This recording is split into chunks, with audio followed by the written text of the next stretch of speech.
Hi friends, welcome to our channel. ఈరోజు మన AP and తెలంగాణలో బంగారం వెండి ధరలు ఏ విధంగా ఉన్నాయో ఈ వీడియోలో మనం తెలుసుకుందాం.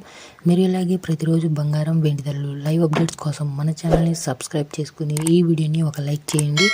ఇక ఈరోజు మన ఏపీ అండ్ తెలంగాణలో బంగారం వెండి ధరలను చూసినట్లయితే 24 క్యారెట్ల 10 గ్రాముల బంగారం ధర 72,550 రూపాయల వద్ద సేల్ అవుతుంది. అంటే పర్ గ్రామ్ వచ్చేసరికి 7,250 రూపాయలకైతే లభిస్తుంది. ఇక అదేవిధంగా 22 క్యారెట్ల 10 గ్రాముల బంగారం ధర 66,650 రూపాయల వద్ద సేల్ అవుతుంది. అంటే పర్ గ్రామ్ వచ్చేసరికి మీకు 6,600 రూపాయలకైతే లభిస్తుంది. ఇక వెండి ధరల విషయానికి వచ్చినట్లయితే ఈరోజు మన ఏపీ అండ్ తెలంగాణలో వెండి ధరలు కాస్త పెరిగాయనే చెప్పుకోవచ్చు. ఈరోజు మన ఏపీ అండ్ తెలంగాణలో కిలో వెండి ధర వచ్చేసరికి 98,350 రూపాయల వద్ద సేల్ అవుతుంది. అంటే పర్ తులం వచ్చేసరికి మీకు 970 రూపాయలకైతే లభిస్తుంది. మీరు ఇలాగే ప్రతిరోజు బంగారం వెండి ధరలు లైవ్ అప్డేట్స్ కోసం మన ఛానల్ని సబ్స్క్రైబ్ చేసుకొని ఈ వీడియోని ఒక లైక్ చేయండి.